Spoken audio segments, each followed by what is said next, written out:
This is a Rogue Media Network podcast.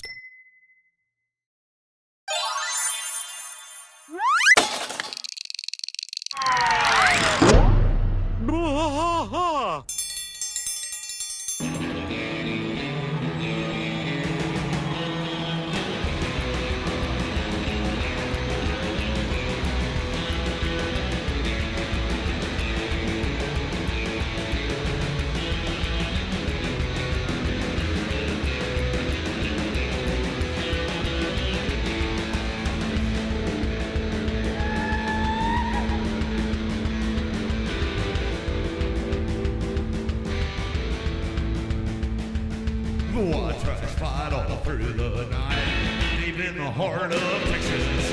The trailer park is nice and dark, deep in the heart of Texas. Cat drinks his brew and he spits his chew, deep in the heart of Texas.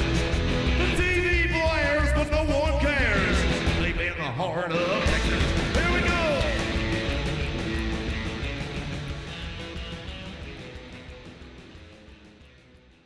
Hey, everybody, welcome to Bois, King of the Hill podcast. I'm Mike. Yeah, and I'm Rusty, and I was late this morning, Mike. I was a little late. We got a lot of eclipse hoopla. Yeah, we're currently talking to you on the day of the eclipse. Today is Sunday that we're recording, and it's the day before. The eve. Eclipse eve.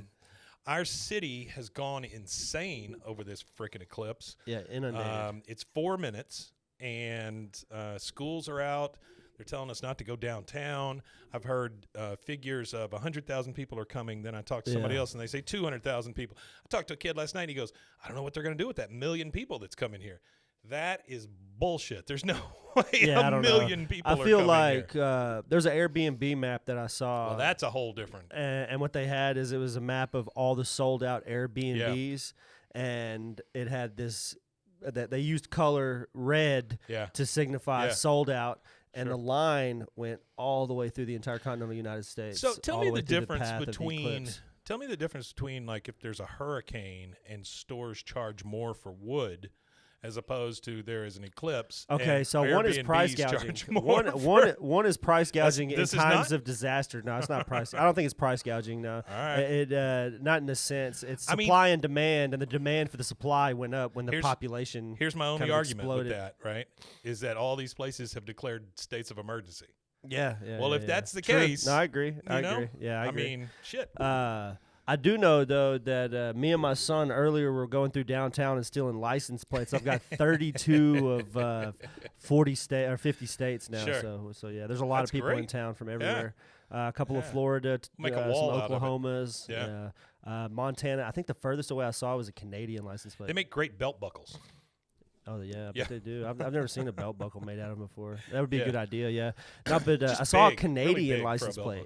Oh, really? A Canadian license plate. I didn't think they had license plates in Canada. Yeah, on a Toyota Tundra. On a Toyota Tundra. Yeah, it was like a jacked up Toyota It's Tundra. very specific. And that's what I was thinking is like, why would you drive all the way from Canada in this jacked up Toyota Tundra? Somebody with more money than sense, because the fuel cost alone. Oh, yeah, I would imagine it costs you a ton. And that's the other thing is gas. Gas has gone up like 50 cents a gallon. I don't know what the distance between Manitoba and us is, but it's ridiculous. All right, so we are at season 5, episode 16. As long as the vortex doesn't suck us up, we'll be here again next week. This is season 5, episode 16, 5 ABE 11. So we're going backwards. Sorry to interrupt you, but those Canadians drove 1,200 miles. That's a 1,200-mile drive. Well, That's I'm sure 24-hour drive. I'm sure it was very nice, and they thanked everybody as they went through the states. Oh, yeah. You guys got any poutine? Yeah. I will tell you, I love poutine. It's just fries and gravy. That's what I'm saying. Right? I mean, it's great. Yeah. You can't mess up fries and gravy. Fries, gravy, and cheese. It makes the fries soggy, but if you like soggy I'm fries, okay with that. I'm all Yeah, right it's the with same thing that. as I chili like cheese potatoes. fries. It's like a chili cheese potato, with gravy. All right, this one is entitled Hank's Choice. Hank's Choice, which we got to Artie. We'll go ahead and No jump bell, off no with yelp, by the way. Artie's. Go ahead. The title refers to the movie Sophie's Choice, Yep. which was also a book, I believe, too. It was. Starring Meryl Streep, the great underrated Kevin Kline. Big Kevin Kline fan. Yeah. No, he's very good. Wild West was where I first not crazy about that movie. That's but, the first experience I had with Kevin Kline. Fish Called Wanda's great. Yeah, that's a good movie. Well, as a kid, you're exposed to what you're exposed to at that time. Oh, absolutely. Kevin Kline was my first movie of watching of his was the Wild West, and the fact that he played so many different things and all this subterfuge, and like it showed his acting chops. I think really good. Kevin Kline has always been one of those guys that feels like he should be with like Albert Brooks and some of those old TV guys and stuff like that. I don't know why, but he just seems like one of those guys. And for those of you that don't know about Sophie's Choice, it came out in '82. It was about a Holocaust survivor. Crazy buddy comedy, right? No, it's actually a dark movie, but very dark. Yeah, it was about the Holocaust survivor. Yeah, Spielberg. Yeah, for sure. Black and white. Shown to be at a concentration camp during World War II, where she made a choice which child was to be killed and which was to be spared. Oh, no, it wasn't Spielberg. I was thinking Schindler's List. You're thinking of Schindler's List. I don't know who did this movie, to be honest with you. But it was where she had to choose between her son or her daughter, and if she chose neither, she would die. So it's a very philosophical, thoughtful thing. Sure. It was actually nominated for 5 Academy Awards, and Meryl Streep won Best Actress that year. If it's about people with cancer or kids dying, you're going to get nominated for the most part. Meryl Streep. Yeah, if you're Meryl Streep, you're probably going to get nominated. That's true, too. If she could be in a buddy cop movie with Martin Lawrence and Martin Lawrence. Yeah, Martin Lawrence and Will Smith, and she would probably get nominated for Martin Lawrence and Meryl Streep together again. All right, Hank's Choice. We start this one at the Hill House. Well, we actually come through the alley and see all the trash cans, and then Hank drives up into his driveway, and there's a trash can just sitting right in the middle of it, and he's like, oh, Bobby. He goes in. He's kind of disgusted. He runs into Peggy, who is coming out of Bobby's room with food on a tray, kind of like in a hospital or something, and she says, Bobby is in what I hope is not his deathbed. Yeah, way to overreact, Peggy. Way to overreact. And then over the walkie-talkies that they have, Bobby says, more juice, crazy or straw. Peggy picks up hers and just says, Roger that. They're like 5 feet away from each other. Yeah, they're right next to each other for sure, yeah. So Hank goes in. Bobby's in his PJs. He's in the bed. He's coughing. He's throwing Kleenexes over to the side. And there's a big humidifier in there that's churning. Hank's glasses immediately fog up. He goes, hey, son, are you sick? He goes, don't kiss me, Dad. I could be contagious. Like he's going to kiss him. Don't kiss me, Dad. That never happens. That's funny. Don't kiss me, Dad. He coughs and sneezes, and then Hank takes his temperature, and it comes out to 98.6. He goes, looks normal. He goes, put that on my headstone, will you? Good God. Yeah, chisel it on the headstone. This poor kid, I mean, think of all the influence from Peggy he has, and then all the battling influences from Hank. Yeah, he's got a lot of influence. Speaking of headstones, my dad used to work for a monument company when I was a kid. Well, he worked there for a long time. There's like a couple of 13 big years. ones here in town, too. He actually worked for the largest in town. Did he? The one on LaSalle, big green lettering or whatever, Phipps. He worked there for a number of years, but one of the cool experiences as a kid was in the summertime. Dead body. Well, no, I've got a crazier story about dead bodies than that. But as a kid, in the summertime, my mom would take him lunch if he was in town because he would be out of town a lot. Sure. He was all over Texas. People dying everywhere. Tombstones. Sure. And we would go have lunch. And my little sister she was real little. She's like 6 years younger than me. So, she's like 2, 3, 4, 5 years old. Yeah. And that's one of her fondest memories as a kid is going and having lunch with the dead people. That's what. Oh, wow. That's what she would say. That's what she called it? That's what she would say as a real little kid, like 2, 3, 4 years old. Yeah. She would go tell my mom, "Hey, are we gonna go have lunch with the dead people today?" It's not bad at all. And she would like talk really good. to the tombstones and stuff like that, and wander around the. Yeah, I don't know if it's cute. Well, I think it's fucking morose. When you hit like 12, 15 years old, it gets morose. When you're you're little, 2 or 3, it's 4. probably It's cute. whimsical, almost. Yeah. It would almost be a creepy movie because you're just being nice. Yeah, you're just like you don't really understand hello, death. Peggy. Yeah. Just for 1 second, let's talk about humidifiers. Yeah, humidifiers. Have you used a lot of humidifiers? No, not really. I've not. I would say that 75% of my childhood, I had a humidifier in my room. Yeah, no, I wish. I had a lot of allergies, it might have been congestion, all that stuff. So my mother thought that would fix it. It did not. It just made everything wet. Yeah, yeah. It didn't really. Now let's talk about. It makes your whole room kind of damp, doesn't it? Now a dehumidifier. I've had those before also, and what that does is suck the water out of the air. Okay. Doesn't that make it like hard? Well, wouldn't that help more with allergies than? I would think so. Yeah, but at the time, all we had were humidifiers with steam, and yes, it makes everything kind of moist or damp. Makes the whole room moist. Yeah, it's gross. I've got experience with ozone generators. Ozone? Oh, okay. Have you ever used an ozone generator? I don't think I've ever used one. I've seen them. Yeah, it pumps a room full of ozone. Yeah, and it pretty much like makes it smell like a hospital room. Like completely kills all the like a neutral smell. Yeah, like it doesn't matter. Like even if it's just like a good smell, is even if it's if you use Scentsy and your house smells like Scentsy, it just neutralizes. Is it good for you? All smell. You're not supposed to sit in a room and breathe it. No, it destroys your lungs. Yeah, pretty bad. What it does to your lungs is pretty bad. I'm not sure what it is. It does. I don't remember off top of my head. Dezones them. I looked it up and it was like not really good. It's really bad. Yeah. Pretty quick. Pretty bad. Huh. But you're supposed to use it in the room. Leave the room. So it's like and then come in with like your mouth covered. It's like and bombing hold for your breath. bugs or something.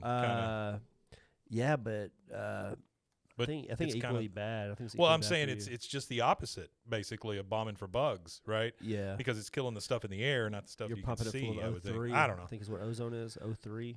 All right, so yeah, at least. Maybe next, 6. Next we see Peggy in her office. She is just diligently surfing and figuring out what's going on with her boy. Computer. She says, it frightens me to think we raised Bobby for 12 years without the internet. Parents without the internet should have their children taken away. Okay, great, Peggy. Yeah, that's not an overreaction at all. Parents without the internet should have their kids taken away. It's funny because now it's like 80% of the world. Well, now now it's the opposite. Everybody's like, get off the internet. It's the devil. Well, have you ever heard of the? Oh man, it's something. Dead internet theory. Have you heard of the dead internet theory? What's a dead internet theory? The internet doesn't have like all of the content and everything we consume has no humans. It's all AI and generated stuff. That's what we're in. And then and then it's all bots and AI generation is what the entire internet is. I kind of see that, I guess. I don't think it's completely especially there, now that it's a dying internet. I remember how organic the internet used to be as a kid when it first came out, and now it's like I don't know. It's just there's no organic. I don't know how to explain it really. It just doesn't seem organic anymore. No, it doesn't. Seem fluid. I was looking on my phone because we watched a thing last night it's on Netflix, and it's new. It's about the internet and 4chan and the and the January 6th stuff. Okay. It was really fascinating for them to talk about. I didn't realize that there was a 2chan before 4chan. That was in Japan. And they saw the same type of stuff happen. The alt-right rose over there, and they had all kinds of problems with it. And then this kid, I mean, he couldn't have been more than like 17. He copied all of their code, moved it over, called it 4chan, and opened it up for Americans.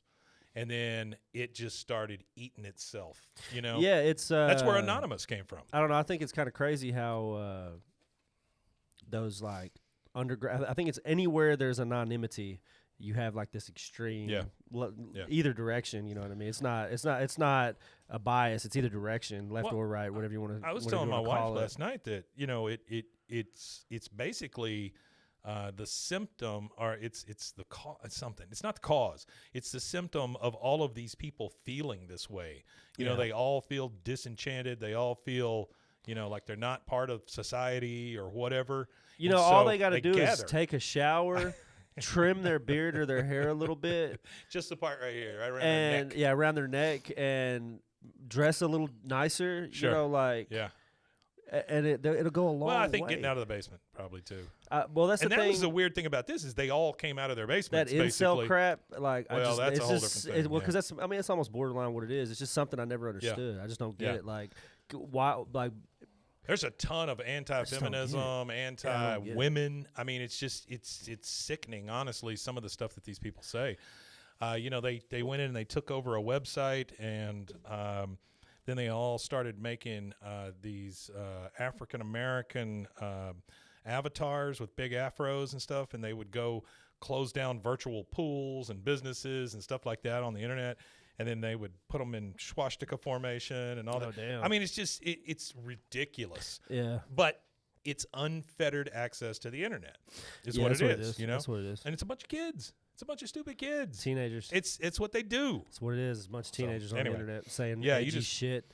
Yeah, you just gave them keys. I'm going to be honest. If I went back and saw everything that I posted anonymously as an edgy teenager, I'd probably be sick with myself too. Well, and I guess one of the biggest things for me to see out of that is how it grew, became what it was, and then they did the Wall Street shutdown.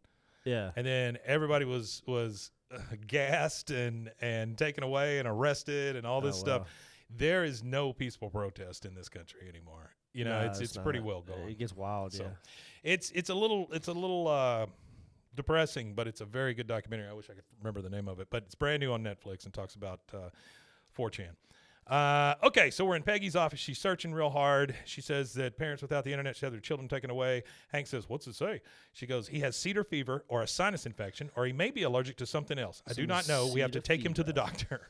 Which cedar fever is an allergic reaction to juniper trees. Oh, really? Yeah, mountain cedar. They're the ones that have cedar? Yeah, they call it. I thought they were cedar trees. Well, mountain cedar, aka juniper. Juniper is a cedar tree. Oh, okay.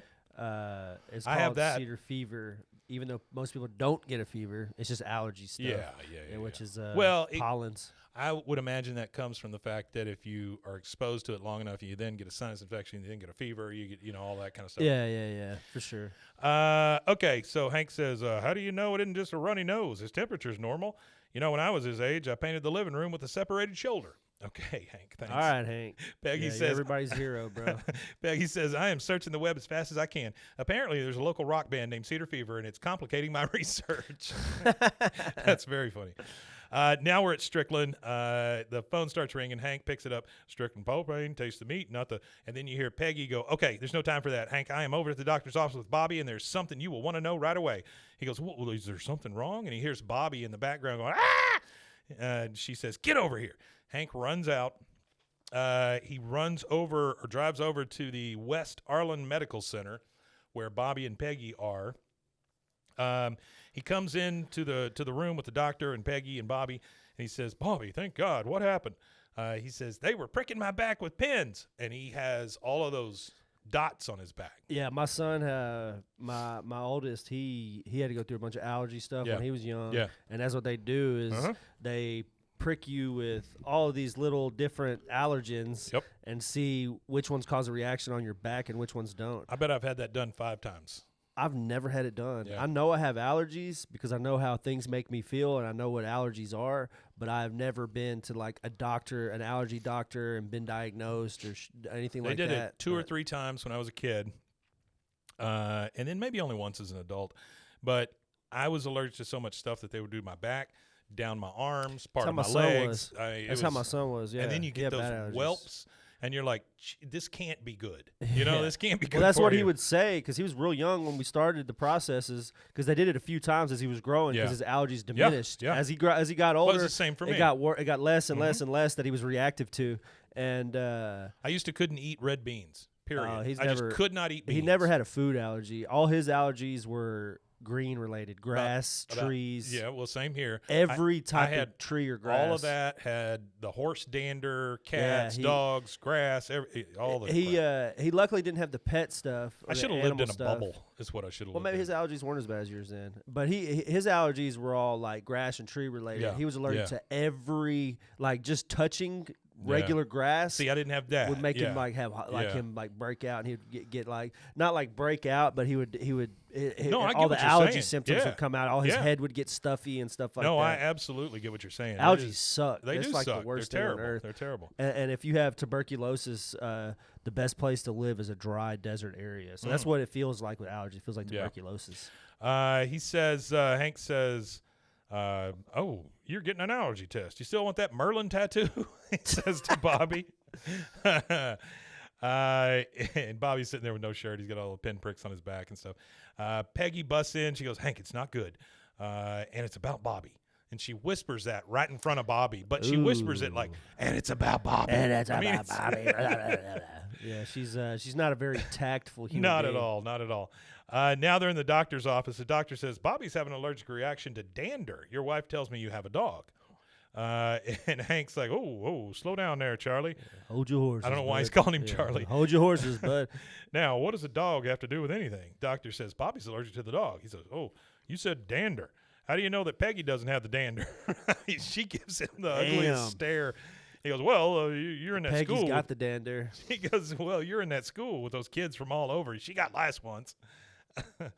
Peggy says, Hank, that test was specifically for dog dander, and you came home from Mexico with a butt worm.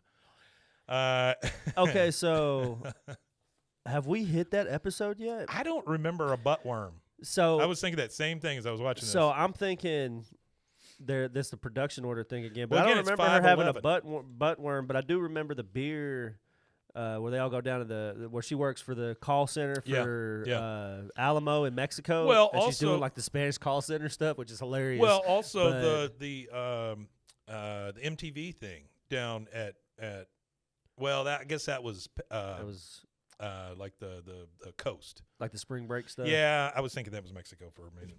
No, because I remember that one episode because all the boys drive down to Mexico to go drink beer, and the only one that doesn't get sick because he was the driver was Bill. Is that the one where they come back on the motorcycles and then one of them breaks down and then they're all riding on one motorcycle kind of thing? No, that's that weird. That's the one where they cross the we border already and did then come that back. episode, I think, where it was Con, Hank, and Bill maybe, and somebody said you got to be in the middle. And they it was drove. like they drove over the border and Hank didn't know it or something. It was something like they that. They shared a condo in Mexico. That's what Artie's in chat here with us on Instagram. Hey, Artie. And for those of you that don't know, we do stream live on Instagram every time we record. I don't know when we record because sometimes it changes. Mostly on a Sunday. Here lately, it's been consistently more consistent on a Sunday. It was called the Lucky Pierre with Con. That's right. And the Lucky Pierre. I remember that. It's the man in the middle. The man in the middle. That's enough. Just a man in the middle. Sexual tryst or whatever you call it. Yeah. The doctor says allergies can come and go suddenly and mysteriously. It's a fascinating field. You could try bathing Ladybird 3 times a week, then vacuuming her.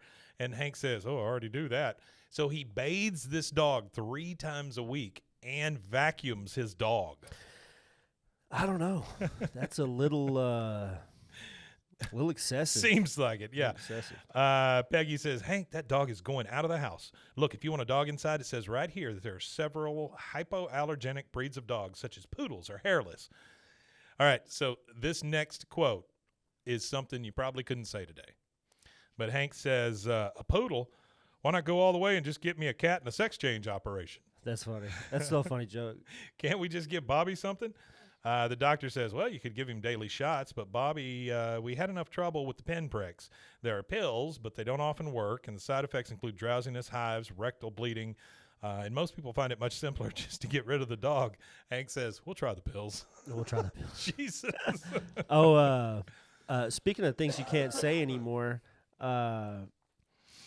Kramer is supposed to be coming back with Jerry Seinfeld to do a show.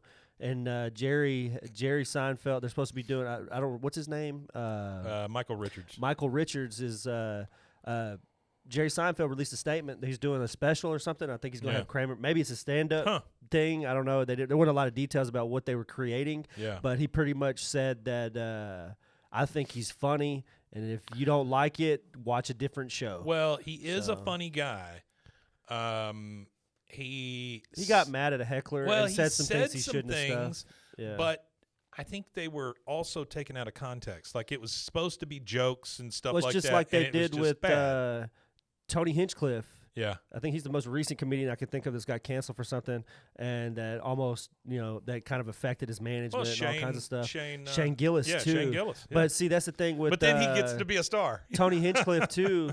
He made it was an Asian joke that was taken out of context because his opener is the one that recorded him after he opened for him, and then he went and released the snippet and then went on a tour of media. So he was trying to get clout from it, and it ended up actually backfiring on him because I don't even know what that guy's name is, but Tony Hinchcliffe obviously is. Do you remember pretty big in the comedy Gilbert world. Gottfried getting fired from the Affleck? No, I don't remember that at all. He there was a tsunami in Asia, and a long time ago. Right? Yeah. But it came in and wiped out and stuff. And then he made a joke about getting his Chinese food faster or something. Ooh-wee. And like the next thing, the phone rang, Affleck dropped him.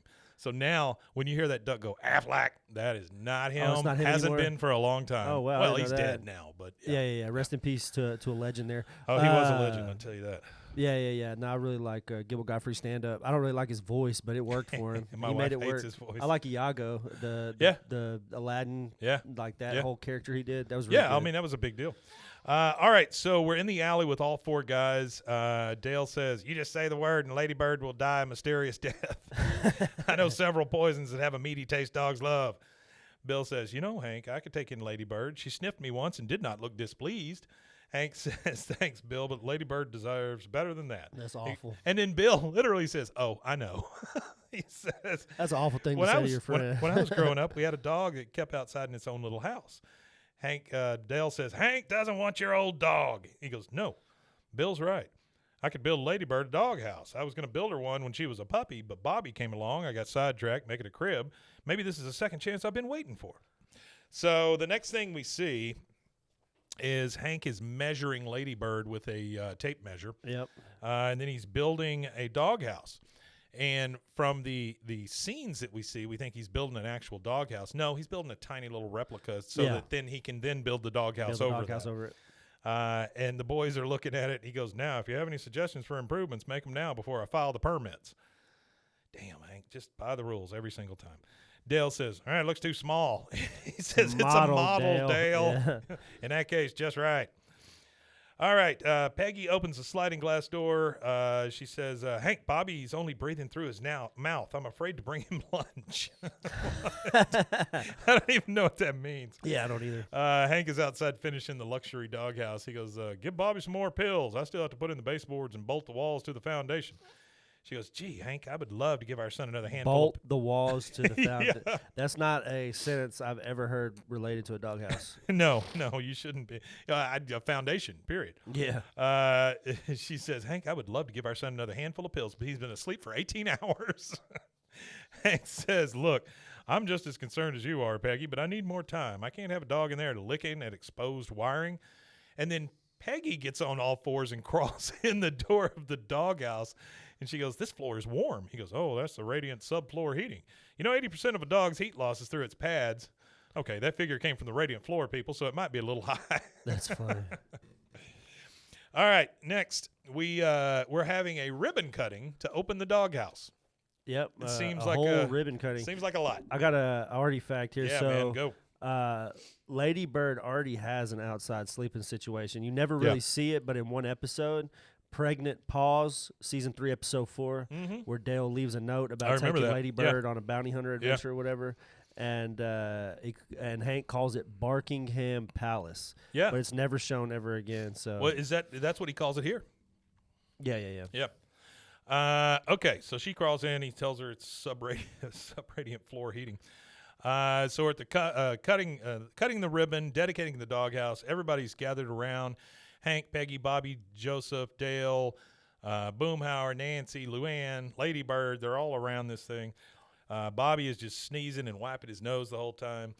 And I need to talk to you about that at the end. Yeah. Because I have no idea what this was. I need to talk to you about all these stolen license plates and arrange where bail. I can hide them. No, I just need to arrange bail. I'm pretty sure there's cameras all downtown. Hank says, although we move into Barkingham Palace today, we'll always leave a doggy door open into our hearts.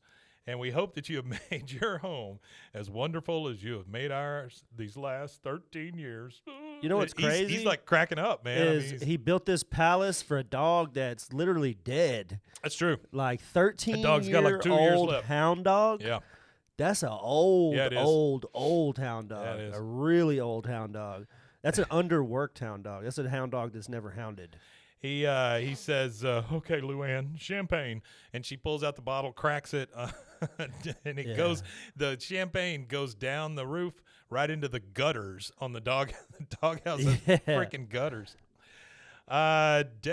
He gets down and whispers to Ladybird, forgive me. and then they cut the ribbon. That's crazy. It's so wild. It's just it's a dog. I mean, I love the animals I've had, but I would never go to those lengths. Like, just sleep at the foot of my bed and call it good. No, I'm not doing that. So he opens the little door, and Ladybird does not go in. Dale goes, push her in. We all came to see the opening of a doghouse. Ladybird turns around, just walks right back inside the house. Peggy is very upset. Hank says, this can't be easy. She slept at the foot of our bed for 13 years. Don't blame Ladybird. Blame me. Peggy says, of course I blame you. Of course I blame you. Yeah. Hank says, I made the architect's first mistake. I designed it for me, not the client. I can do this fast, I promise. Okay, grand reopening in 36 hours. This time, no gifts. And then Bill comes around the corner on his riding lawnmower with sparklers and red, white, and blue streamers and a Uncle Sam hat on. He goes, oh, no, Bill, not today. Abort. I really enjoyed seeing Bill on a mower with all the sparklers and stuff. Yeah, it's wild. The grand opening of a doghouse. These guys will party for anything. Boy, you're not kidding. They're looking for a party all the time. Hank is now building furiously on this doghouse, and from the inside, as Dale Bill watch, it's night by the doghouse. From the inside, we hear Hank say, I've got the back scratcher close to the food dispenser in case Ladybird wants to scratch and eat at the same time. Then he crawls out. Bill says, Hank, I can give her a good home. Dale says, Ladybird won't go into her doghouse, and her doghouse is already better than your house. Jesus. Damn. All right, so now we're in the Hill kitchen. Next morning, Hank is cooking something. Bobby is taking a million pills. Hank says, maybe instead of 3, you could just take 6 or 7. Jeez, Hank.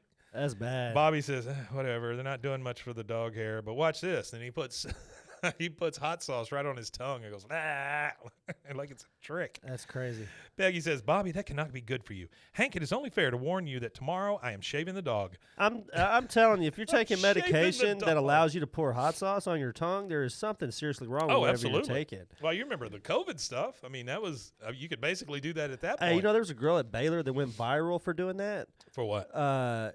Just eating just random shit really? That you wouldn't just generally eat by itself. Like light bulbs? Well, not stuff like that. Yeah. Food items. Yeah. But you're not going to sit there with a spoon and eat a jar full of mayonnaise. But No. she couldn't taste it. So she could sit there and eat whatever. During the COVID stuff? Yeah, it was during the COVID stuff. Wow. I can't remember the account because she doesn't do it anymore. Man, she just did it for COVID. She died, but well, I don't think she died. I think she just I think it was just something that she was killing time with during COVID. Yeah. And she went viral for it. But she was eating just like bottles of ranch or drinking Worcestershire sauce, and it cannot be good for you. But she couldn't taste any of it. No, the sodium. Imagine the sodium in a bottle of Worcestershire sauce. Oh my God, yeah. God, damn, almost put your blood as pressure bad through as the soy roof. sauce. You know. Yeah, you'd have a sodium issue for the rest of your life. Yeah. She says, "I'm shaving the dog tomorrow." He goes, "She is going out in the morning. Just give her one last night. You know, the allergies won't clear up right away. Ladybird's dander is all over the house. We're going to have to steam clean the furniture, probably replace the carpets. We'll have to wash or dry clean." And he says it like that, like dry cleaning is such a foo-foo thing. "All of our clothes, then vacuum all over." He looks out and sees the luxury doghouse. He goes, "You know, Ladybird hasn't gone in the doghouse, so there's no dander in there. The air filter would work better in a small room. And for less than the cost of cleaning the house, we could pay to have a second TV and hooked up to the cable." Peggy says, "Hank, the dog is not getting a television." He goes, No. Peggy, don't be silly. What I was thinking is Bobby could live in the doghouse." That is a big move there, Hank. That's crazy. Stick your kid in a doghouse. The madness that Bobby and Peggy both kind of look at each is. other. He goes, "Yeah, that'll work. Bobby's only 13. He's young. It'll be fun for him. But Ladybird is 13. She doesn't have much time left. She's set in her ways." Yep, that works all the way around. "Ladybird, Daddy's got your din-din." And we realize that what he's been cooking on the stove is supper for Ladybird. Yeah, Ladybird supper.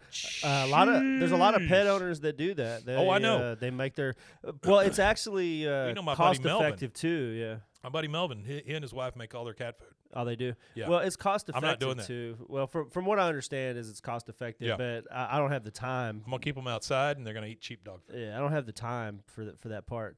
But yeah, a lot of people do. There's a buddy of mine that has like a little Frenchie, and like he always posts the dog's meal. Yeah. But he always posts the dog's meal, and I'll be like, "Man, that looks great. What are you cooking?" And he's like, "Oh, that's just the dog food." I was like, "Damn, this dog is eating like it's like 5-star quality restaurant food here." Got a squirrel. All right, and speaking of dog food, this is the first commercial break. We'll take that, and we'll be right back.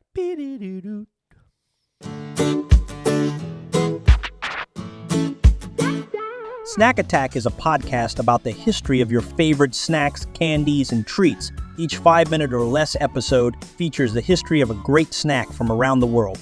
We'll also visit what the status of the snack is today and give you a little knowledge to lord over your friend. Snack Attack is available anywhere you get your podcast or at roguemedianetwork.com. Let's get snacking!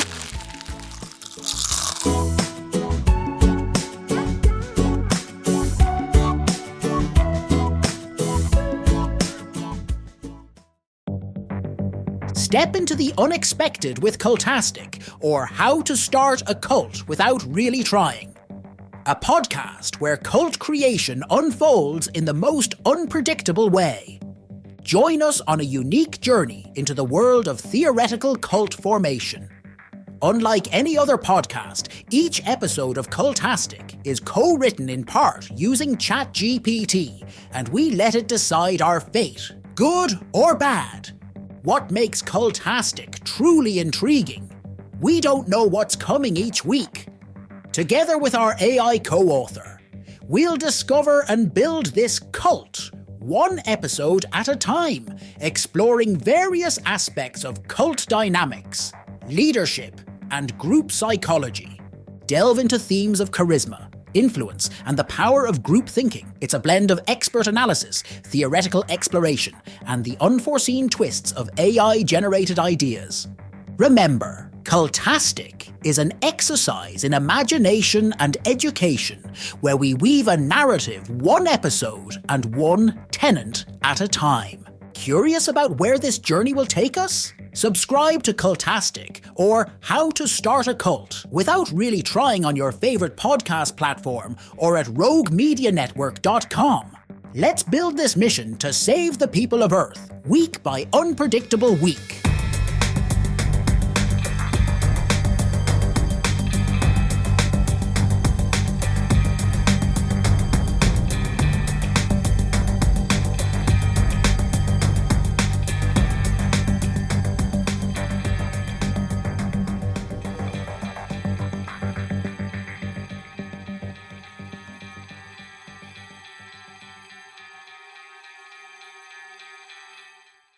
All right, and we are back. And we're back.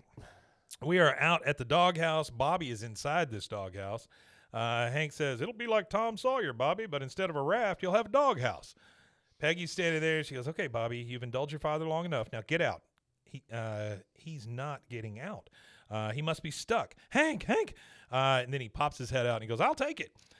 Peggy says, Bobby, honey, I do not know what your father told you, but he has to love you whether you move in or not. Bobby says, Mom, this is the perfect starter home. I like the neighborhood. I won't have to change schools, and it's Connie adjacent. He's wild. Hank says, Bobby's a big boy, Peggy. Can't hang on forever. Bobby says, time to move on, Mom. Honestly, as a 13-year-old, I would have taken it. That would have been cool. I would have absolutely taken it. Just depending on the size. A pool house, dog house, I don't care. I would have taken it just to get out of the house. I probably would have took it. I mean, especially with heated floors. Well, when I was a kid, my parents closed in the garage, and so that became a room. Yeah. A big room, right? Yeah. And so I took that, and it was great, with the exception of the fact that you were on black dirt, and so it would shift a lot. Yeah. And I woke up one day, and I had a couple of roaches sitting on my face. That was cool. Oh, yeah. That was They would just come in from the outside. Come in from the outside, yeah. Yeah, that was it was a great room until then. Also had a water bed in there, so there's that. Okay. So Bobby and Connie are laughing. They're inside the doghouse. It's nighttime. Hank and Peggy are at the kitchen table. They're looking out at the doghouse all lit up because that thing is beautiful, by the way. It is a little palace for a dog. Oh, Artie, he said that he lived in a trailer in the backyard during summers between 13 and college. Yep. So he was out back. I don't doubt that. I knew a guy who used to live in a pool house where there was no pool, and we'd go over there and play shuffleboard in his backyard because there was a shuffleboard court for some reason. My dad had a 1963 broken down Ford, and I used to sleep in the cab of it sometimes. Oh, I don't doubt it. Yeah. No, I'm just kidding. I didn't really. Well, I had that. Chevy. I can't remember what it's called now. It was a little blue car. I used to sleep in that thing because I put 100,000 miles on it 1 year. So I would just drive, That's sleep, crazy. drive, sleep, That's a lot of drive, sleep. miles. Oh my God! I would pull it in like behind a dumpster and just go to sleep. Pass out. Yeah. Yeah. Yeah. All right, so we're inside the doghouse. It's Bobby, Connie, and Joseph. Joseph doesn't say a word though. Yeah, Joseph's a little creepy. Joseph is definitely creepy. Joseph deserves a doghouse. Bobby says, Tony's Pizza will do nicely until Dad installs my kitchen grill in the doghouse. Connie says, I stole a bottle of Chianti from my dad. I poured out the wine so we can put a candle in it. I thought that was pretty terrible, funny. yeah. They make the Italian candle, put it on top of the pizza box. Bobby says, you can't beat the view of the alley. She says, yeah. I mean, they're all like looking out the window of this dumb doghouse. They're like, It's kind of wild. It's what's going on crazy. here. And number one, you can't even stand up in there. There's no room. You know? It's nuts. Okay, next morning, Peggy comes out for the mail. She gets a couple of letters out. One of them says, Hank Hill, 84 Rainey Street, Arlen, Texas. And can you do me a favor? Look up the zip code 78104 and see if that's a real thing. So there's one for Hank Hill, 84 Rainey Street, Arlen, Texas, 78104. And then another bill says Bobby, 84 and a half Rainey Street. Beeville, Texas. Beeville. Where is that located? Let's see. Beeville, Texas. It is way south of south of San Antonio even. Oh, yeah? Yeah, like, let's see. Let me see the time on here. Probably like 3 hours and 43 minutes from here. Okay. So you would go like Well, that's a zip code. You would go like I-35 all the way down through Austin, and then you would hit that toll road to like San Antonio. And then you would take what is that? Highway 183, and then 80. So yeah, it's like going towards Corpus Christi, but not quite Corpus Christi. That You could seems- take Highway 77 the whole way. That Like you seems go too all the way down far Highway for them, 77. you know? It's like you're going towards Brownsville Somebody and just- stuff, and that would be like the Rio Grande Valley down in the valley Yeah, area. somebody must have just pulled a zip code out of their butt because there's no way It's that funny it's that that it's a far, Texan one, though. You know? It's funny that it's a Texan one. They probably just looked up Texas zip codes and picked one. Picked a random one, yeah, because it's definitely not It just seems anywhere too far near for the them. region of the TV Yeah, show for sure. yeah. Because the TV show we pretty much narrowed down to be anywhere in between Dallas and Austin. So she sees the mail. That's what she's come out for. Min comes jogging by. She goes, hey, Peggy Hill, Connie want to have Bobby over to play. You have him fixed, right? She goes, I'm glad you find my son's sickness so amusing. If he were living in a plastic bubble, I would be having lunch with Elton John.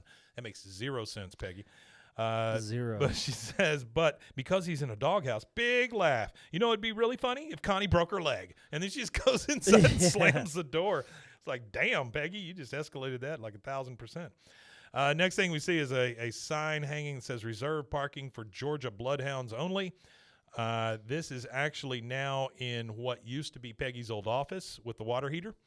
Hank is in there putting up pictures, and Ladybird's sleeping at the foot of the water heater. I just don't understand why that's one thing I didn't get about this episode is if Bobby is outside, why are they like taking over the water closet and putting her in there? Well, almost immediately they move Peggy into Bobby's room as her office. Oh, okay. Yeah. You're right. Yeah, like overnight. So she says, oh, look, we got a letter from Bobby. Apparently he can't make it to the Gribbles anniversary party. Hank, people are starting to talk. So Bobby sends them letters from the backyard and says whether he can RSVP to things or not. Yeah. That's funny. Which is insane. Can't make it. Sorry. Hank says, well, let him talk. I say this is good for Bobby. He's learning a little bit about the real world out there in the doghouse. No, he's not, Hank. Not at all. And look at you with the spiffiest new office in town. He shows her Bobby's room. It's got her, what is it, a Blueberry computer or whatever it is. Yeah, that Apple thing she's got. And then it's the big Peggy's neon sign on the wall and everything. So yeah, from Sugarfoot's when yeah. they had Sugarfoot, she turned to Peggy's. Yeah, Bobby's entire, and she got her 3 trophies. Bobby's entire room is now Peggy's office. He says, well, look at you with the spiffiest new office in town. Love this from Peggy. Yes, it is everything I always deserved. Everything I've always deserved. Is just your son's bedroom? She says, but I have turned our son into a stranger. I'm moving back into the closet. well, if that's what you think is best, I guess I'll set up a Ladybird in Bobby's room. Then don't let Ladybird, and he whispers, LB, in the room until I'm finished. I didn't really understand that. I didn't either. I want it to be a surprise. He's going to try to surprise his damn dog. Bobby now comes out of the doghouse, and Hank's there to give him some mail. He goes, we got some mail for you here. He goes, suddenly everybody wants to sell Bobby Hill a security system. That's funny. How's dinner on Thursday sound? I think it's funny that he's starting to get spam mail. Yeah. Oh, dude, as soon as you move into a place. Oh, my God. They don't even wait. They don't hesitate at all. No. He goes, so your mother was wanting to see you. How does dinner on Thursday sound? Thursday's poker night. Stripper comes in at 9. Hank's just like, what? He goes, I'm just yanking your chain. She's over at 8. Just kidding, Then a Frisbee hits him, and Dale looks over at him and says, hey, a little help. Bobby says he picks up the Frisbee. You can tell he's pissed off, and he's like an old homeowner telling kids to get off their grass. He goes, if I get one more Frisbee, I'm opening a store. And then he just goes inside his doghouse. You know what I used to do in the summer? My buddies played Frisbee golf, and I'm not one for sport. I like the aspect of drinking beer and smoking weed and hiking through Cameron Park. Right. So I would go along just for that. I wouldn't even grab a Frisbee and play. But what I did do, it's like golf. What I did used to do though is when they would throw their Frisbees and they would land in the river, I would jump in the river and I would dive down and I would scoop up like 10 or 15, 20 of them. There you go. And if they had phone numbers on them, we would erase them and they would have like a free bunch Frisbees. of extra free Frisbees. Free wet Frisbees this way. Which is actually frowned upon in the Frisbee community, which I did not know it was frowned upon. Imagine. So if any of you are Frisbee golf players, I apologize for that. There is I was a teenager at the time. There's a guy here in free town. stuff. There's a guy here in town that runs a game store, his last name is a fruit, and he used to sell a lot of that Frisbee golf stuff. Okay. Man, that guy's a punk. He bought the place. He bought the place, and then he was like trying to get rid of the Frisbee golf people, which I never understood. Yeah, I don't get that. Like, why alienate somebody that's willing to spend money in your business? That's it. I think they were. I think it was one of the categories that they were making the most money on. Yeah, he just didn't like it. He just didn't like the crowd. Yeah, it's it is. I mean, but he also threw out all the guys. Yu-Gi-Oh players. He said Yu-Gi-Oh players can't come back. And Wow. so they came over to the place that we were at. And Why were they so discriminatory against the Yu-Gi-Oh? What were the Yu-Gi-Oh players doing that the Magic Gathering players wouldn't? He said they weren't stunk. doing? He said they were always stinky. You're telling me that kids who play Yu-Gi-Oh smell worse than kids who play Dungeons and Dragons? Or That's what Fruit Man says. That's kind of weird because that whole demographic stinks. That whole demographic has a problem with social skills and things like that. I was telling you about that documentary we watched. I was trying to explain all the 4chan stuff to my wife last night. I felt so stupid doing it, though. I had social issues, but I never stunk. Yeah. I don't understand how people can't smell themselves. Like I played Dungeons and Dragons. I played Magic the Gathering. I didn't play Yu-Gi-Oh. Well, that's funny. That's funny. That's like because I think with nerds, there's like this tiered system with nerds. So like when you start dipping into like because I played D&D, I played Magic, I played Pokemon. Yeah. But when you started talking about Yu-Gi-Oh or anime, that's what I'm saying. Like it's a different tier. Even nerds, you're right. Even nerds don't want to hang out with the Yu-Gi-Oh players. Kind of thing. Could be. Yeah. Sorry if you like Yu-Gi-Oh, but that is. Please go take a shower or bath. Fairly accurate. They're shooting cards out of their arm all day. I don't know. I really think that that's discriminatory. It's funny mentioning Yu-Gi-Oh. So one of my childhood best friends, he's like this 6'3" brown guy, and all the girls always chased him and stuff like that. Yeah. But little did those girls know that when he was still in high school as a freshman, he was still going to Toys R Us and competing in Yu-Gi-Oh tournaments. And he's like, what the news and he's not is? like a jock, but he was like a really popular guy in school. And he didn't want anybody, I guess, to know that he played Yu-Gi-Oh. But it was funny because he would. All the Yu-Gi-Oh nerds would be playing Yu-Gi-Oh in the cafeteria, and he would like walk by and then look at like somebody's hand and then like lean down and he would like whisper something to him, magic. and then he would walk away and they would look and they would be like, "This guy knows about Yu-Gi-Oh?" Yeah, the Yu-Gi-Oh magic. All right, so he takes her Frisbee.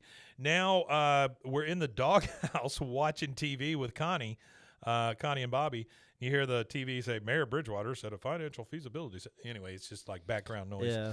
She says, you going to hog all that pillow? You know, Bobby, it's covered in Ladybird's hair. She picks up the pillow he's on, and it's got hair all over it. He goes, oh, thank God. I thought I was losing mine. All right, Bobby. Connie says, you're not sneezing or hacking up something gross. He goes, maybe it's the pills. I started taking 2 of the yellows and half a red. My heart stopped beating funny, and I don't cry as much at school. She goes, so your allergies are under control? He goes, yeah. How about that? But my dislike for local news continues, and he starts changing channels. She goes, I guess that means you're moving back into the house. Bobby says, I may be well, but I'm not stupid. I'm not giving up this doghouse. You got that? He gets right down in her face. He's serious about this damn doghouse. Look at me.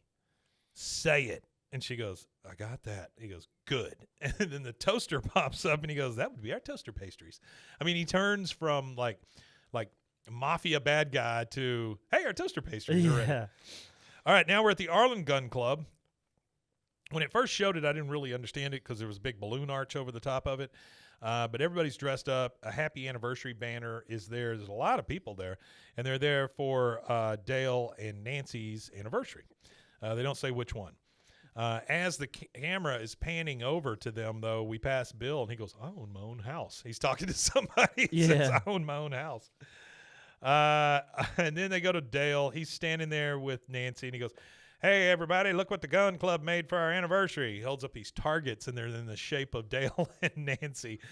And he goes, after the dessert, they're gonna fire one for every year of congenial? No. How do you say? Oh, conjugal bliss. Conjugal. Jeez. Which I'm telling you, man, conjugal I am shutting down. Is what people in prison get. Yeah, the conjugal visits. Yeah. In certain states. For some I don't reason, think Texas has that. I don't think Texas is one of those states. For some reason, letters didn't make any sense. It's more liberal to me states that allow you to boink while you're locked up. Dale, imagine getting pregnant by a guy who's locked up. Yeah. Happens every day. Yeah. So he kisses Nancy on the forehead. Happens every day. Kisses Nancy on the forehead. All are just like, aw. And he goes, okay, now everyone get into single file for dessert.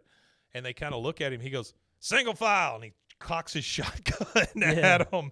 Everybody's like, oh, okay. They all get in single file.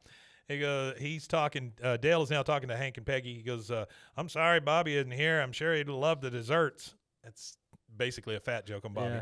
Yeah. Chantel on the Instagram live chat said that there's a bunch of horny prisoners in Texas. Oh, I'm sure. I imagine so. If they're not getting conjugal visits. I'm sure they're hitting each other all day long. So, I mean, I'm sure there's a lot of that going on. You might want to edit that one out. Yeah.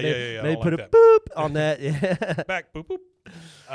All right, so he kisses Nancy on the forehead, says, I'm sorry Bobby wasn't here. He'd love the desserts. Say, what if I give you one to take home for him in a doggy bag? Everybody just kind of laughs. Peggy says, my son does not eat leftovers. He goes, oh, that's right. Once you get them on the table scraps, they won't eat their kibble. I like all the dog jokes for Bobby. Very funny. All the writing for that is just really good. All right, so now we see Peggy paying the steam cleaners to clean her house. They paid them $350. That's cheap to clean their house. Would that be cheap though for steam cleaners? Remember when this was too, though? That's in the 90s. It seems like that would probably be 3 times that now. Yeah, but steam cleaning. I know that's different than. Well, like they did the whole cleaner, damn house right? too. You know, that's one of the things that Stanley steamers that they do in England and for restaurants that we don't do in the United States. They steam clean everything. Everything has to be able to be rolled out. Huh. All of the kitchen equipment has to be able to be moved so it can be steam cleaned. Because you can't effectively steam clean something that's attached to a wall. Well, it's the best way to get rid of grease to and stuff too. You know, I mean, they do that a lot. So that's like in their food safety laws over there is everything has to be able to be steam cleaned. You know, that makes total sense because I used to watch a lot of Gordon Ramsay, and he would go in and fix those restaurants and stuff. And that's one of the things they would do. First thing he would always go is to the steam grease, cleaner too. thing. Well, one of the first things he always did was go check the overhead grease catches on the stoves and stuff. Yeah. And he would go in and look. And some of those, like, I worked in a kitchen where I had to clean it every night, so I know what, like, the expectation is. And he pulls it off, and I know what a buildup looks like for a few days. And their buildup on some of those kitchen nightmare stories is like years. Like, I'm surprised that place hasn't caught on fire. How that grease that's is a fire like black. hazard. You know, you can't see through it and stuff. Gosh. Yeah. As the steam clean guy leaves, Bobby comes by with a box full of stuff. Hank is still trying to get Ladybird into the doghouse. Come on, Ladybird, don't make me beg. Please, Ladybird, be a good dog. He pushes and pushes. He gets nothing out of her. Peggy comes out. He goes, it's my fault, Peggy. I raised her in a real house. Well, I have no choice. And so he takes her on a leash into the alley and gives her to Bill, which is the last. Oh, no. It's the last damn thing he wanted to do. He goes, you'll have to walk her when it's time to go. She won't go in her own yard. Bill says, I'm the same way. Okay, Bill. Yeah, he goes to the neighbors to piss in the bushes. They look out the window, and there's Bill. Everything's dead. Just sitting there pissing. One circle. Everything's dead. Hank says, yeah, and when you change her water, mix in 2 tablespoons of red wine for her heart. He goes, let's be honest. And he's talking to Ladybird while he's petting her. He goes, let's be honest. Neither one of us is any good at saying goodbyes. Dog don't give a shit. I'll see you when I see you. And Bill just kind of takes the dog off. And that dog don't give a shit. No, the dog at all. Dog, I don't think the dog can even see him. I think you never see the dog's eyes. I think at this point, Ladybird is being just dragged around on a leash, and she just follows the person she's standing next to. Oh, I don't doubt Whoever's that at all. closest to her, she's moving with. All right, so we are in the Hill House at night, and Hank says, Bobby's sitting in the green chair in the living room, just kind of all slouched down watching TV. He goes, all right, get yourself washed up. We don't eat with dirty fingernails. Bobby says, you go ahead without me. I'm just going to order a pizza. He's gotten into this thing where he just does whatever the hell he wants out in his doghouse. He goes, we're having chicken and broccoli. He goes, okay, well, you can have some of my pizza if you want, which I thought was pretty good. Hank says, the only pizza you'll be having is chicken and broccoli pizza without the crust and the pizza sauce, but plenty of cheese because that's the way your mother made it. Is that way? Did you have broccoli with a bunch of cheese on it when you were a kid? No, my mom was the actual cook, Yeah. so all of our food was filled with flavor. Broccoli, it was seasoned, but it was never like it wasn't a regular smothering in cheese. Yeah, you had the option, of course. Oh, but my mother, it was never cheese. Boy, we gonna have some cheese, like casseroles and stuff like that. I used to have trouble as a kid eating at friends' houses because my mom cooked everything from scratch. Food wasn't as good. My mom still to this day, every meal she makes, nothing's out of a box. Yeah. And that's what she said is it's nothing about convenience because a box takes just as long as fresh food to cook. So. I saw a recipe yesterday for a maple syrup fried egg. Does that make sense to you? Yeah, it does. Really? So what I've seen people do is they crack the egg and then pour the maple syrup into the egg and then turn the skillet on. So it's all still liquidy, and the maple syrup is like mixing with the albumin and stuff in the egg. And then when you fry it, it fries all into the egg. This was almost like I guess you're talking about scrambling up the egg? No, you don't even have to scramble it. What you do is you like crack the egg into like an unheated skillet, and then you turn your pan on, and then you pour the maple syrup into it while it's all still kind of runny, and it like fuses kind of with it. And I don't know, man. It sounded weird to me, but I mean, I'm willing to try anything. Once. Yeah, I actually had I made some bacon yesterday for breakfast. Yeah, and then I used the grease, and I took the hot grease and I poured it into a bowl, and then I poured my egg mixture that I made. I made my own eggs, fresh eggs. We get fresh eggs from chickens, actual like chickens, not a chicken Weird factory. If you get fresh eggs and they're not from chickens. Yeah, well, I mean duck eggs. Goat eggs are tough. Goat eggs. Yeah, I've never eaten a goat egg. And then whipped that up with the grease and stuff like that, and then poured it into the skillet, and then made some bacon and egg tortilla wrap things. Yeah, that's I wouldn't cool. call it a burrito, but it was like a wrap. Yeah, well, that sounds good. Yeah, it was delicious. Yeah, I'm getting hungry. All right, so Bobby turns the TV off and kind of follows, but then he presses his face against the sliding glass because he's looking at the doghouse. He just wants to get back in the damn doghouse. That's it. He just wants to be in the doghouse. And then later, they're sitting there eating dinner, and you see Bobby pick up his broccoli, and it's just smothered with cheese. And he goes, smothered. Delicious chicken and broccoli, mother. Mother. When does he call him mother?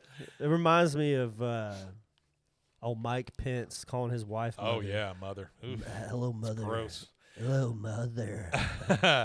He sneezes pretty hard, and he goes, no, I've been down this road before. He's trying, and you can tell that Bobby's just making his crap up at this point. Yeah, right? he is. Because he just wants to get back out there. Peggy says, oh, my goodness, Bobby, honey, are you okay? Has Ladybird been in the house? Hank? Hank says, no. Well, Brill brought her by the alley. She gave me her paw, but what am I supposed to do, leave her hanging? That would have been rude. Rude. Yeah, you can't be rude to the She dog. says, Hank, you could have dragged Dander into this house. Bobby says, don't panic. There's no need to send me back to the doghouse yet. And then he sneezes several times, but it's all just made up. That's it. And then the next thing you see is him going into the doghouse with his plate of chicken and broccoli. He scrapes the chicken and broccoli right off the plate into the trash, picks up the phone and goes, hello, this is Bobby Hill. I'd like to order a large pizza with everything. Bill shows up in the yard with Ladybird, and Hank sees her and goes, oh, Ladybird. He goes, I'm sorry, but she won't go in her own yard. And then Hank sniffs, sadly, like it really impacts him. And that is the second commercial break. We'll take that after a word from Kleenex, and we'll be right back. And we'll be right back.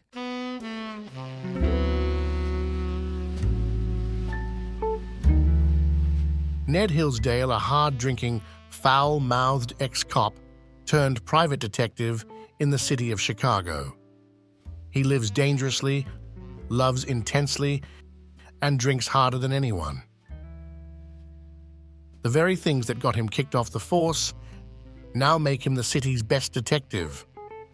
Set against the low rumble of sad jazz and the hum of underground crime, Ned Hillsdale, Private Detective, is available anywhere you get your podcasts and at roguemedianetwork.com.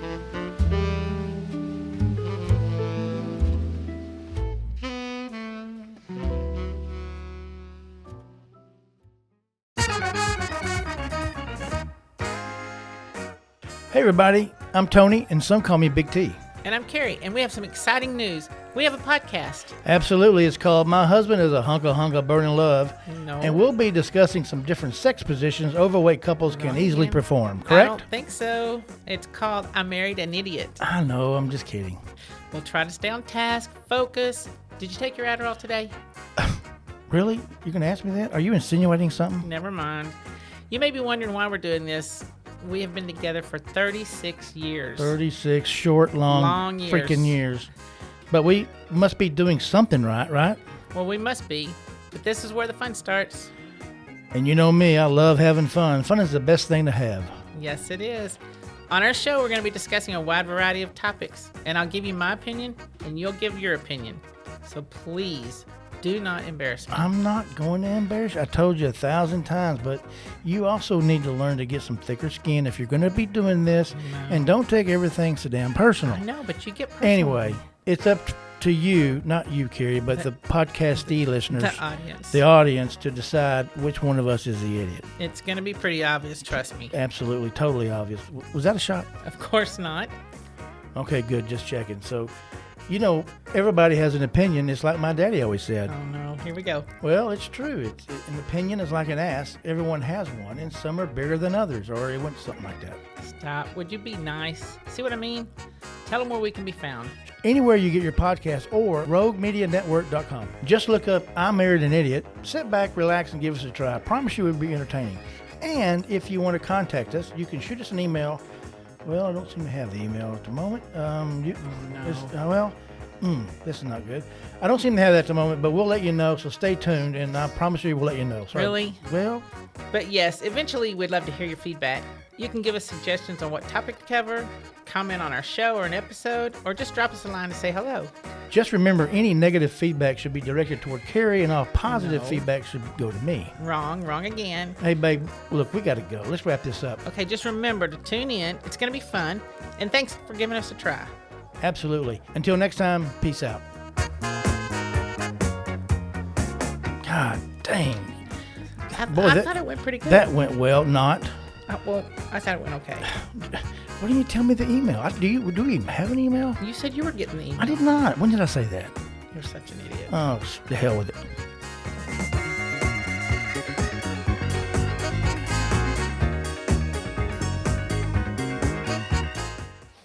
All right, and we are back. We are in the Hill kitchen, the vacuum cleaner. Back. We kind of hear the vacuum cleaner humming. And Peggy has just Piggy. I think that's a Freudian slip on my part. Peggy's just got a big old stack of books on the table. Hank comes in and he goes, Peggy, it's like I told you, the crawl space under the house is spotless.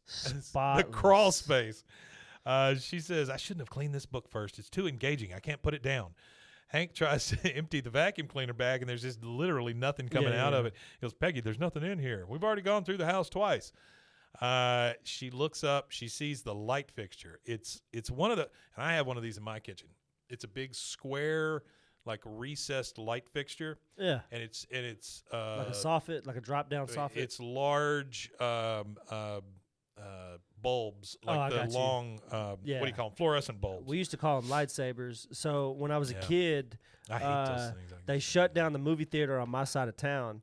You talking about Shulman?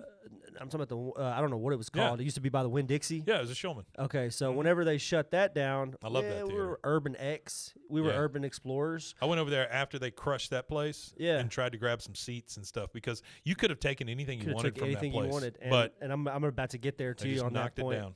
So we were young. We were like 11 or 12, I think, when it first shut down, like 01, 02. Yeah. And we had a buddy who was small enough.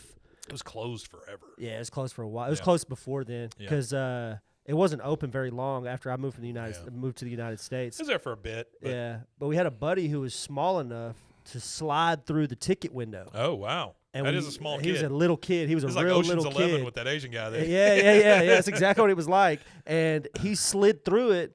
And we statute of limitations probably up on some of this stuff, but we destroyed the locks so it could open anytime, so we could go as we want. So we use it as a clubhouse. Sure. So we would take the big lights. I got a couple stories from that place actually. We took the big lights and we would just crack them over each other's backs and fight with them.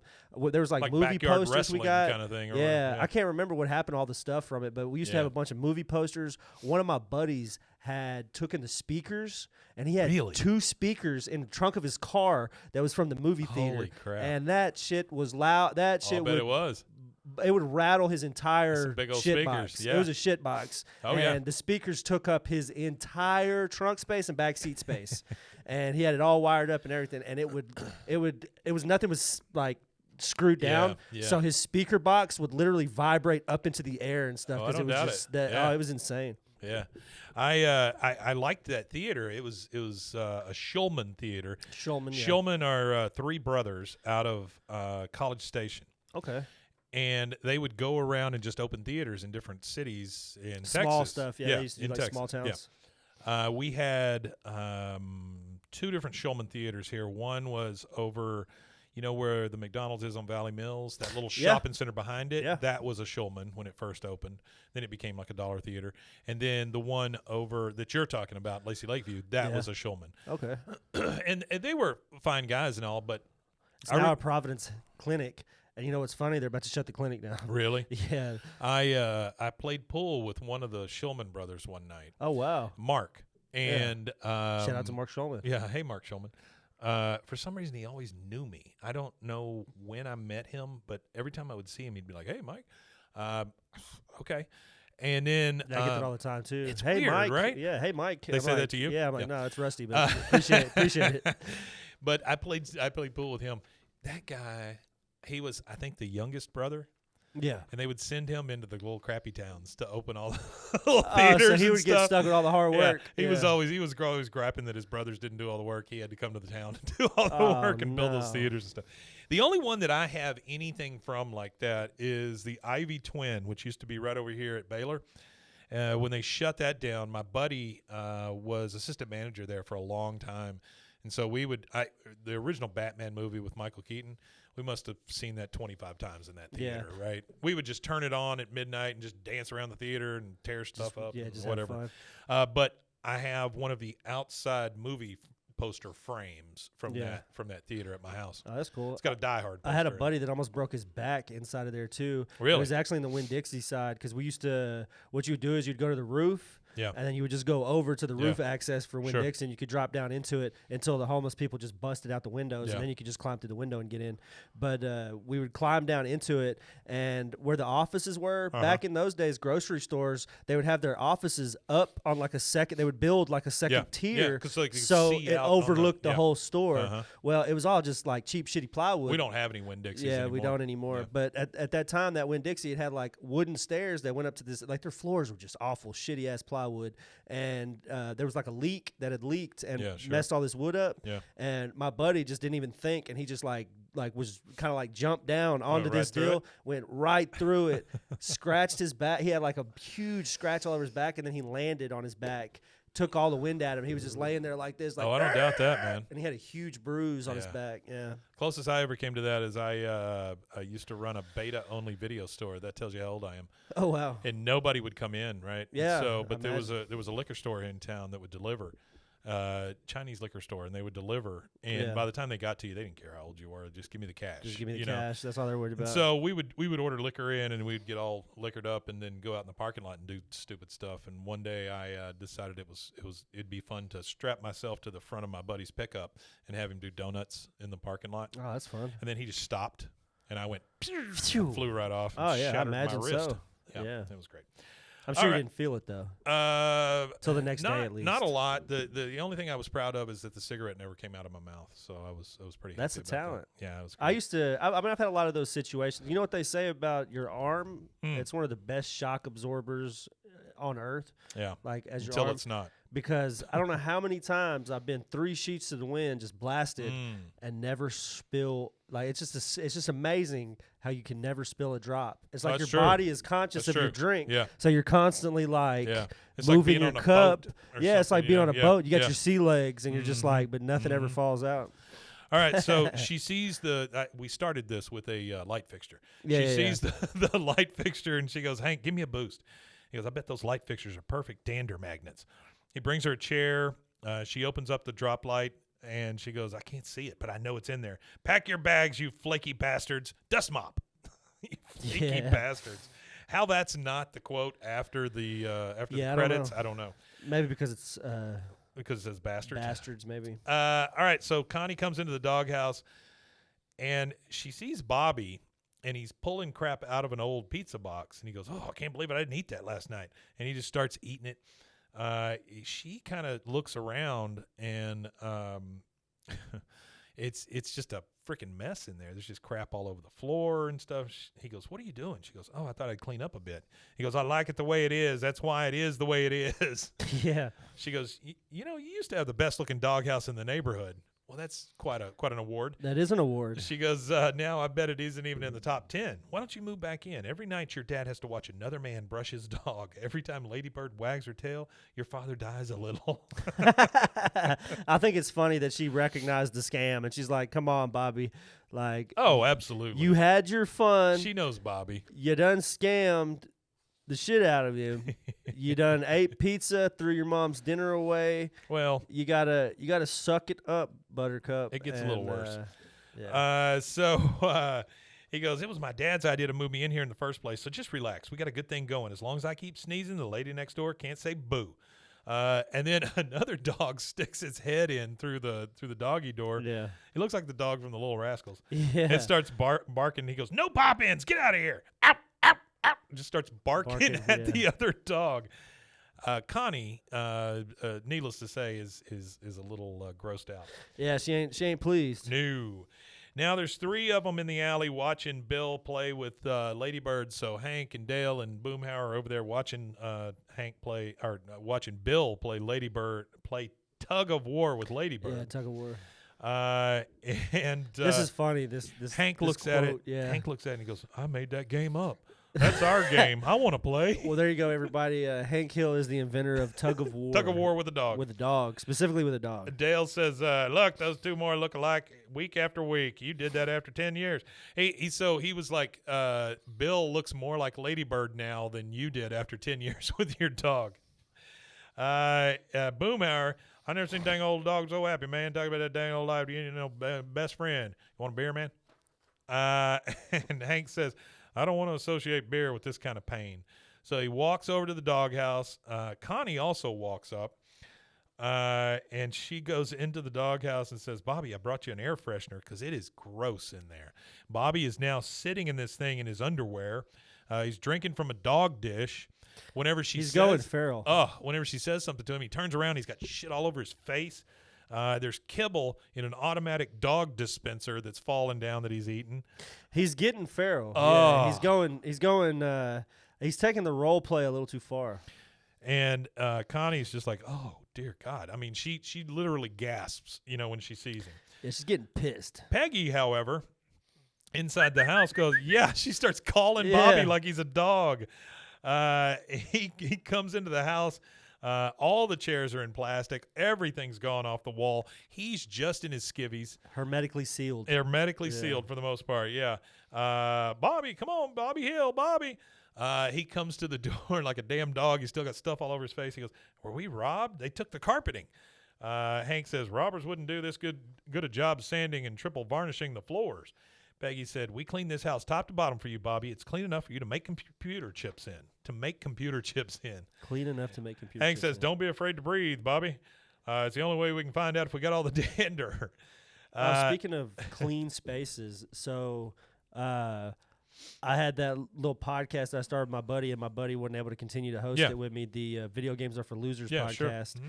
And our one and only interview was with the Guinness Book of World Record holder for the most Sonic licensed merchandise owned. I remember you telling me about that. Yeah, and he had to, when he was doing the Guinness Book of World Record thing, he had to break down his collection because he has it all set up beautifully, and that's where I get to the hermetically sealed part. Yeah, sure.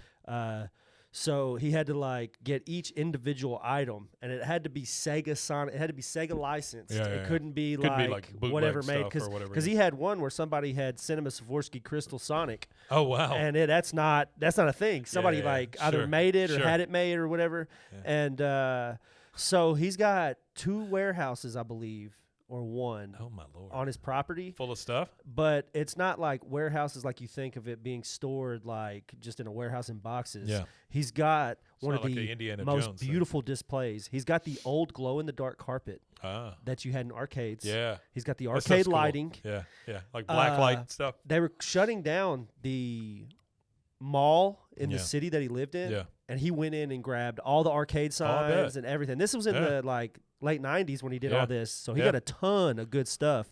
And he built his own arcade Sonic. It's not just Sonic stuff in there. It's all kinds of stuff. But he built this thing. And then I was talking to him about how he maintains the collection and the humidity in the area he's at. He's down in southeast by Houston area. Okay. And I was like, well, how do you combat the humidity and all that? He goes, the warehouses that I built, there's no dust. No dust settles. It's got all kinds of whatever that sucks all the dust out of the air. It's got humidity control. It's able to withstand X amount of wind and storms and hurricanes and all this stuff. That is a true it's collector. On generators. Right there. Yeah. He's got 2 or 3 generators. He's got a backup for a backup for a backup, so it'll always have power kind of thing. Yeah. And we need to talk to this guy. Yeah, I could get in contact with him again. Awesome. He's invited me to go out there and go check it out, and I just never had the walk through it. Never had the time to go do it. But a real cool guy. He was actually a Coast Guard veteran. Oh, really? Yeah. He's got this huge tattoo that was kind of, when I first saw it, I had to ask him because it's kind of sketchy, but it's just like a noose around his neck, big fat noose. And he explained the knot. He said it's like a Coast Guard thing. Huh. And I was like, oh, I've never seen a Coast Guard guy with a noose. It looked like a noose, but it's not a noose. Yeah. It's like a mooring knot, is what he said. Oh, okay. And he said it was a joke on his head being he's just a knot, just a mooring. Oh, like knot. a knothead. Yeah. Yeah. All right, so he's standing there in his tidy whities. Hank says it's the only way we can find out if we get the dander. Go ahead and breathe. There's a long pause, and then Bobby does a very fake sneeze. Super fake sneeze, and Hank's just like, damn it. Bobby heads back to the doghouse, and then he overhears Hank saying, I knew we should have steam cleaned the ceiling, but that guy was so damn smug. And in the house, Peggy's just like, oh. Bobby is kind of looking and listening at the sliding glass doors now that he's heard this, and he goes, he hears Hank say, oh, shit. He hears Hank say, sorry, I had a no, you're good. brain fart and something came up on my phone. He goes, boy, this place sure feels empty. No carpet, no dog, no sun. Maybe I'll just go over to Bill's house. That's tough. Oh, man. When you're choosing to go to Bill's house? No shit. Peggy says, Hank, you remember what I told the doctor? You should not even touch Ladybird. And then pats Hank on the back. He kind of walks off really sad. Now we're at Bill's. Dale is wrapping Ladybird in plastic so that she doesn't get any dander on anybody. That's a little weird. Bill looks at him and goes, "Okay, Hank, you got 5 minutes." And then you look over at Hank, and he's putting on those long yellow dishwashing gloves so that he can pet his dog. And he goes, "I won't say her name because then she'll get all excited and jump up on me. Can't have that." No. She's starting to wag. Dale, quick, tape her tail to her leg. He goes, "I'm on it." Tape her tail to her leg. I mean, that's funny. Hank may have done this the wrong way and stuck his kid in the doghouse, but he does care about all of this stuff. Like, he's really trying hard not to bring the dander back, not to bust up he Bobby's does. He thing really or does whatever. care about the whole situation. It's just so bad. Just for him, it's tough because it's the dog, and he loves the dog so much, but he also loves his son. Like, it can't ever. Sure. One thing about Hank is I think he may love his dog a little more. I don't think more. I think different. It's just a different love. I don't think he necessarily, because I personally don't believe in quantification of love. You either love something or you don't. I don't think there's like an in between. You can't just halfway love something. So I feel like it's just a different type of love. Well, it's a like, right? It's a like, not a love. Yeah, for sure. Yeah. He doesn't. I think that he just doesn't understand. I don't think it's that he dislikes Bobby. Even I think it's just that he doesn't understand. Oh, he Bobby. certainly doesn't understand. And he did have Ladybird first too. So. That's true. Yeah. So we're they back. didn't think they could have kids. So that's exactly right. And then you they get had one, him and you're immediately. like, oh, and then it's this kid. So you know, that's my wife's sister. So they we're back in the Hill house. Everything's still covered in plastic. Hank's reading the newspaper. He hears Ladybird barking, and he goes, "Ladybird, no, get out!" He runs over there, and he sees Bobby playing with Ladybird in the hall. "Dad, look, I'm cured. I found a combination of pills that work. See?" And he rubs his face right on Ladybird.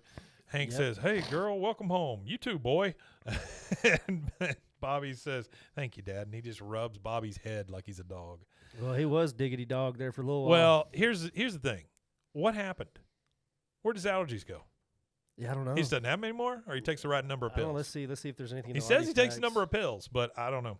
So we get the credits during. Didn't have nothing on it. I don't know. I think that's kind of weird that his allergies are just gone instantly. That's without the explanation really of odd. what it was that was causing it. It seems like something that was cut out. Because it could have been something causing it. I imagine there was another cause, and they just, I don't know, maybe didn't have time for it in this episode. So we're getting the credits, and Hank is outside of the doghouse, and he goes, "You're ready? All right." And they're out there playing around, playing Frisbee and stuff. And then Peggy sticks her head out of the doghouse and goes, "I have a client in here. I am trying to tutor, so cool it down." That's funny. She goes back in and goes, "Okay, water." And she says this to a kid. Ends up being Dooley. Dooley, yeah. She goes, "Water." He goes, "Agua." She goes, "Perfect, good boy." And then she gives him a little kibble. Yeah, like a little treat, yeah. So Artie really said here that the doghouse had to have grown in size because Peggy was like standing No straight kidding, up. yeah, she was, yeah. So the continuity with the doghouse changed. Or it's a magic doghouse. It is a magic doghouse. That's what I'm thinking. That's what I think. After the credits, we hear Dale say, "We all came here to see the opening of a doghouse." And that's it. And that's the Season episode. 5, episode 16, Season 5, or episode 5 16. ABE 11. Okay, so it was a decent episode. I liked it. It's Not one of my favorite. but not one of my it's favorites. good. I think it's fun. I think it's more of situationally funny than actual. Oh, sure. Like Yeah. there's not a ton of jokes in it. Yeah, no, just subtle ones. But it's still great. Still King of the Hill, still great. All right, you want to tell people where they can find us for more? Guys, you could find us at BWAAA. That's Hey, three A's. BWAAA.KOTH.com, or you can go to roguemedianetwork.com/BWAAA. One more A than those alcoholics. Yeah, one more A. Yeah, than just the remember that. we also stream live every time we record. For those of you that don't know, that's true. You need to know, and you need to come hang out with us. Thank you to everybody that's hung out with us today. We've had 5 or 6 people with us. We've had, let's see who's here now. I don't know why I said one more A than we've got alcoholics, because it's just triple A. Joey Crack from Joey Lubbock. Crack. Appreciate you. We got Blazy Bread. We Blazy got Bread. Artie that is still here with us. And RT. we had Chantel, Waco and Carne. Waco and Carne. I know that guy. Yeah, he was watching for a second. Coffee, no coffee. Don't know that. But thank you. Anybody else? Michael Mack. Michael Mack. I just want to make sure to shout everybody out. I Was in a Box. Shout out. He's been watching us for a long time. He's watching us for a long time. Thanks, I Was in a He Box. wants to do something with us, too. He wants That'd to be do great. a YouTube video talking about, because he does YouTube videos on animated sitcoms and stuff. I'd love to. Yeah. Mr. Atkinson. Just tell him to set it up. Strictly Nada 1989. Vader John. This is great. Yeah, it's getting there. It's the consistency. If we do this every week, people just keep watching. Yeah. Easy Breezy Beauty actually watched. She came and watched for a few minutes. So Easy Breezy Beauty, brand new listener. Yeah, brand new And, listener. Easy Breezy Beauty. I want to thank you for being a new listener. Thank you so much. Chantel's still here. Hey, Chantel. Hey, So, Chantel. Easy Breezy Beauty reached out to me on social media, and I can't look up what she said while we're live on Instagram. But she pretty much said to the effect of she had just started watching us, and she was blasting through our podcast, and she was on like season 3, episode something or another. She's on her deathbed. Perpetual Stew is what she had messaged me about. She goes, "It's funny, I just got to your episode about Perpetual Stew, and in the same day," and she sent me the link to it, she had seen a post on Reddit about Perpetual Stew. Oh. And so she'd kind of mentioned the Perpetual Stew and then sent me the Reddit link or whatever and said that I really love y'all's show. Well, thanks. I'm just blazing through it. So if you're caught up and you get to hear this or however you're consuming it, we appreciate you again. Well, hopefully you're blazing through it. So that would yeah, that's the best way to consume this. Thank you, Chantel. She said that she likes my coordination of my sunflower hat with my Your Rogue Con Con 23 shirt. Rogue Yeah. Con. This was from our con at Rogue the beginning Con of the year 23 last shirt, year. Mhm. And wow, I can't believe it's already 2024. It's been a while, Mike. yeah. We've it's been a been, while. we've been podcasting Well, shit, we've now already 2.5 done another years. one. We've already done another one of those things. We did. We did a block We did party. our second. Yeah. We did our second one with the little block party. We're going on 3 years now almost. That's crazy. We're getting like it'll at the end of this year it'll be 3 years. Well, think about this. You didn't have a baby whenever we started. No, and I have one. That's what I'm saying. I got a yeah. 2-year-old. Yeah. 2-year-old. Yeah, it's just had his nuts. birthday like last week. Happy birthday. Yeah. He just turned 2. That's great. But yeah, so we had Hero to Millions. He's watching too. Oh, Shout hey, out to Hero to Millions. What's up? Appreciate it, man. And Hero to Millions is the wherever our postcard is. Yeah, the he's postcard guy? He's the postcard guy. Oh, yeah, I love that postcard. Whenever That's he good gets stuff. free time, I told him he's got to come up here and record with Heck us yeah. on a weekend. Or we But I can know do it them on a postal guys are pretty here's rough. what I will tell all of you folks that are live or even listening now. You ever want to come on an episode, you just let us know. We can do a Zoom. We can do whatever. You know, it's fine. Blazy Bread. I kind of like this. So we might have to do this more often, this little thing at the end with the Instagram guys. So Blazy Bread says that we're his favorite podcast to bake his edibles to. Oh, So very nice. Yeah, Blazy that's great. Bread. I Good like job. the name. I like the name. It kind of fits. Ooh, bread. Blazy Bread. Yeah, crazy. shout out to Blazy Bread. But yeah, so he said he's good whenever. Just let him know when. Hey, man. What are you We'll take doing it. next Sunday? Yep, then? next Sunday. Let's go. Around 12 o'clock. We'll put you on. All right. Well, thank you guys for joining us. We really appreciate it. Hey, if you get a chance, go to check out the Patreon. It's a $3 Please. thing. Yeah, check you it can out. help us out. Just kind of keep the lights on for this show. Also, remember that these Monday shows are all video on Spotify and YouTube. Get it. So if you don't mind hurting your eyes, you can tune into that and see us in all our glory. And I guess we'll be back Friday. We'll be back Friday. Ooh, for our 200th episode. Yeah. 200. Yep. Ooh, we Matanye. We Matanye indeed.